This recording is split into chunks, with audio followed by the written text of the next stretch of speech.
There I'll you go go. like this. Okay, all right, hold on. I don't know. I think I had too much coffee today.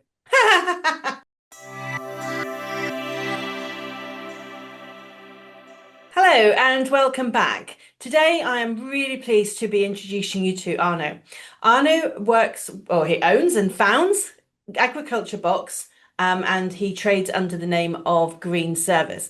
And I have been working alongside him for probably 5 or 6 years, where he has been developing his company in the UAE and doing some phenomenal work around a topic I don't normally get involved with. However, there is a growing need, and we are recognizing more and more that our children, especially those of students of determination, but not limited to just students of determination, where we need our children to be grounded and to be understanding in the world where our food comes from, how we grow it, how do we get those tomatoes tasting nice, and the whole ecosystem and sustainability around our food sources.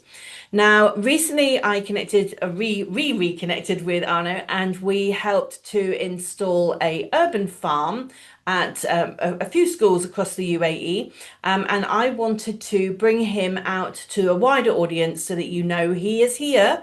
He is an expert. You're a soil microbiologist, is that right? Oh, I wish I were. I have a deep understanding and deep an interest, at least, in that. But self-taught, let's say. Self-taught. Okay, that's But yeah, the yeah, best you're the right. best This of us is the name are. of the game. The name of Okay. the game. Yeah, this is the governing science behind what we're doing. Okay, lots of science. And so I thought I'll introduce you to my audience and see if we can help some more children have access to the phenomenal service that you're doing. So thank you very much for joining me, Anna. How are you doing? Thank you, Louis. Thank you so much. Thank you for this very nice intro. Yeah. Good. So tell me Yeah, about indeed. green service. What are you doing?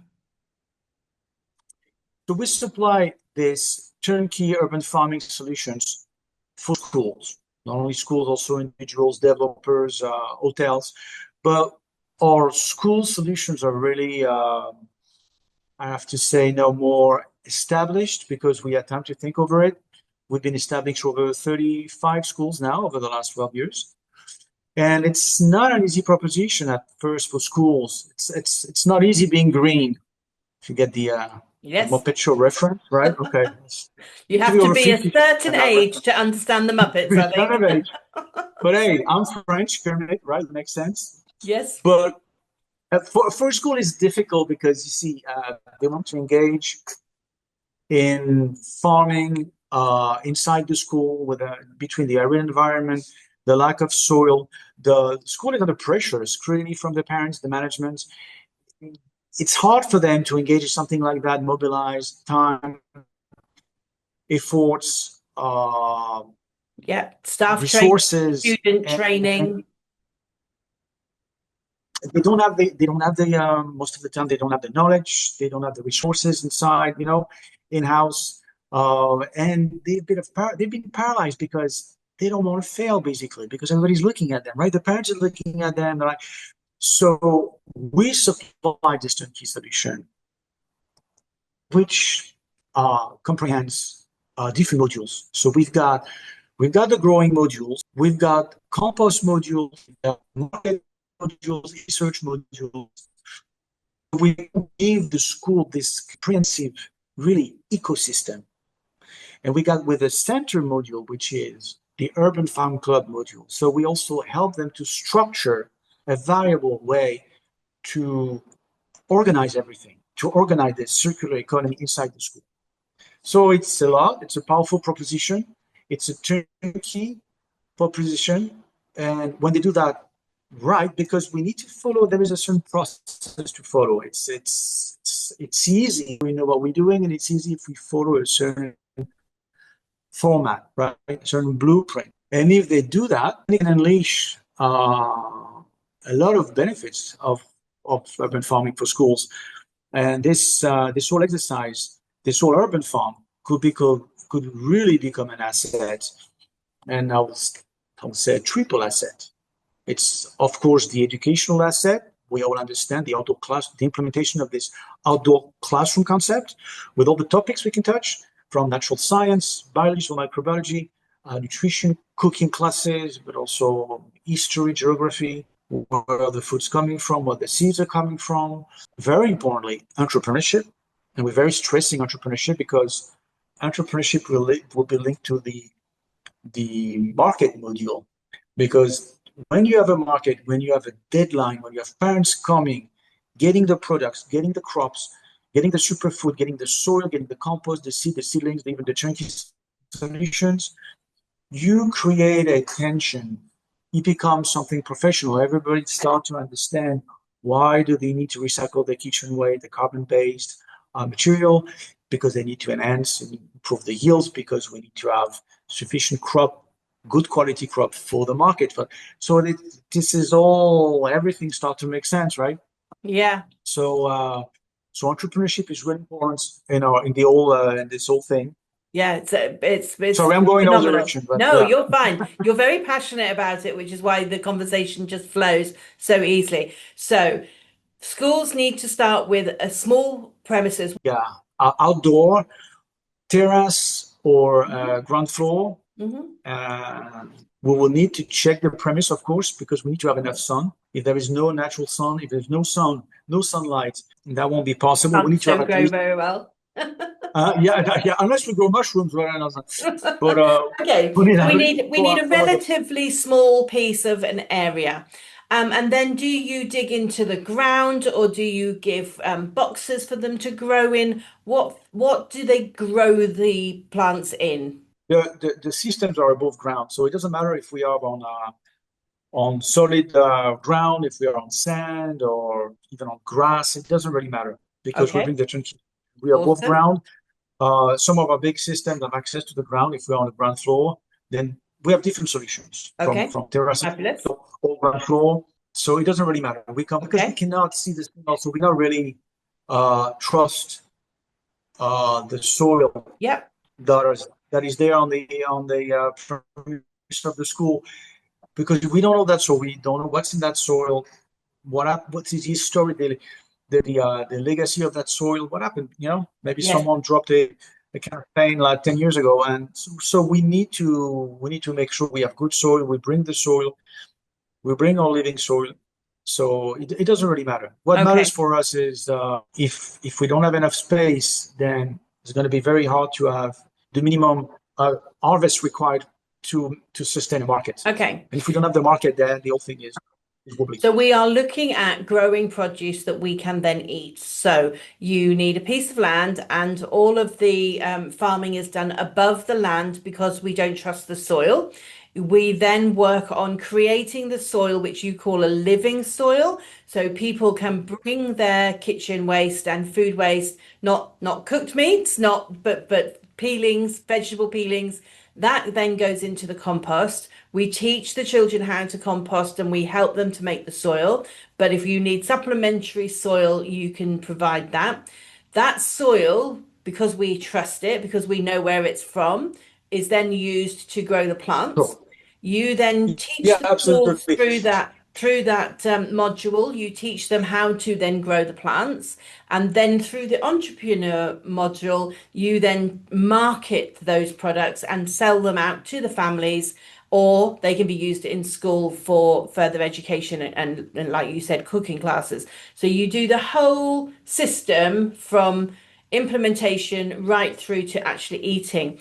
And you were telling me about microgreens. Tell me about the possibility that schools can earn their money back for any investment. They can earn their money back from the produce to pay for the project so that it becomes self-sustaining. Tell me a little bit about how that works for schools. Absolutely. So every crop, every harvest is bearing a certain return on investment. Our systems, because of our deeper understanding of soil and how nature is working, because we've been researching a lot the subject. So we work with nature, we understand it, and we try to provide what nature really needs. So we have really high yields when you compare to the yields farmers will have in UAE per square meter. We will have really, really higher yields in living soil. The return on investment still being a function of what we cropping. If we talk of microgreens, you can expect return on investment in less than a year. Right. So it's a really, really, really attractive proposition.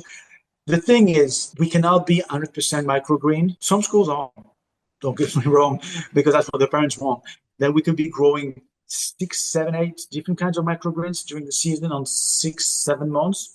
6 months to be comfortable. But let's say if we're in a mix of 80%, 70% microgreens, with the rest being superfood like gotu kola, moringa, herbs, and cherry tomatoes, because it means you're making your money back in 2 years. Your investment is back in 2 years. Interesting project also for the entrepreneurship committee because they're making money. It's not Right. like they're really making money. So they have the choice to reinvest, to develop the composting modules, or develop the research modules, or develop the turnkey solution to be sold to the parents. So they can really improve also their return on investment. They can make their, it's exciting. The money is there, and you still have what we mentioned, the outdoor classroom concepts. And it's a powerful, that's a third thing. It's a very powerful marketing asset. And it's also something that is strengthening the link with the parents.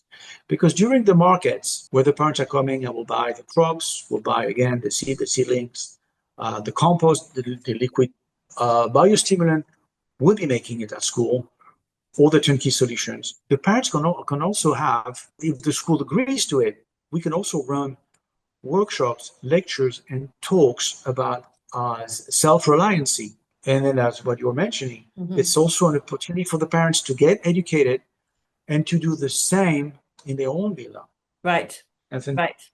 promote that kind of things to their own villa and to their own family. So the school becomes that place where we are showcasing something innovative and that the parents can take on, right? So Absolutely. it's a good thing also because we always think about doing things for, of course, the school and the students, but we also bring that to the parents. Awesome. Okay, so how much does it, so say I have a teacher watching and they are really interested in finding out more. How much knowledge do they already need to have in order to start a project like this? Can somebody come to you who knows the idea is wonderful? I want to grow some tomatoes. I want to grow some microgreens. I want to teach my children.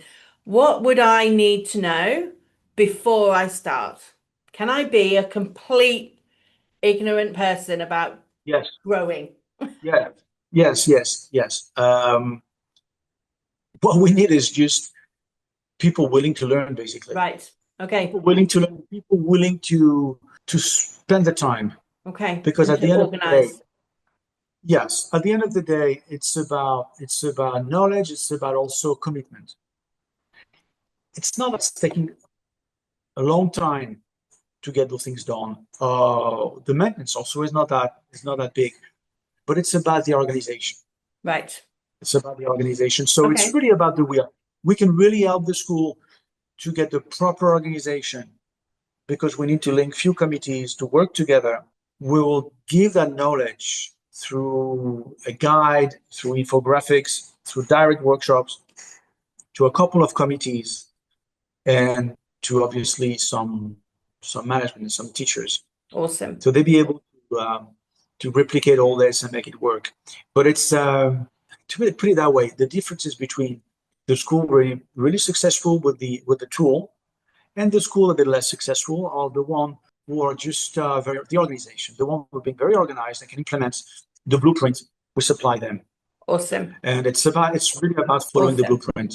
You've got the experience, you've got the skill, you've got the knowledge. Yeah. So what we're looking for is schools who want to do something a little bit different, schools who want to enable young people to have access to the sustainable future of what knowing where our food comes from. And then we need a little bit of passion. So we grow that passion and you help to grow that passion. It is at the end of the day, once you understand what food does to us, it is. I mean, if you're not passionate about that, I mean, when you think about it, if you're dealing with living soil and you making your own compost and you have like billions of microbes in a gram of soil, then you grow food with potentially 3, 4, 5, 10 times more yield than the average food grown in a desert. Hmm. Your nutrient value can go 3, 4, 5, 10 Right, times. right. It's extraordinary. If you look at, I think we mentioned that the first time we met, We but did. 90% of the tomatoes we are getting coming from soilless factories. And that's a big thing from, Holland, Morocco, whatever. You have a lot of those things. When you grow your own tomato in soil in compost, the maximum you could get is 1,000 nutrients, 1,000 compared to 9, it's Right. 100 times more. People don't understand the gap in nutrients. We are weaker. Our immune system is weaker than our grandparents and grandparents because they had access to superior food.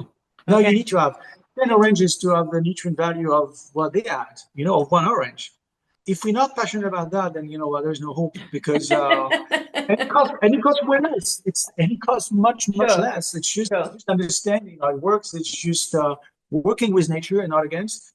So yeah, and it's also Okay. a great way to reconnect the kids, the educators, Yeah. to nature, Yeah. get them out of their screens, And I feel reconnect like with that's nature. definitely one of the things we're missing, 100%. So Yeah, we are going to be installing an urban farm here at the centre. We are going to be roping in some local school children to help us, and we are going to video blog that over the next few weeks to show you what that looks like. We're going to do it in collaboration with Arnaud and his team. They're going to come on, they're going to educate us, we're going to learn, we're going to manage it, we're going to do that organisation. But what we're going to do is we're going to blog it and we're going to take you through that journey so that we can show you that you also can take part in this, and it's relatively easy and relatively affordable at the beginning, but also you have a return on investment so you can make that money back quite swiftly. So I'm going to leave it there. Thank you very much for joining me, Arnaud. Thank you very much for collaborating with me on this project. pleasure. I know my partner Pleasure. Paul is incredibly excited for it.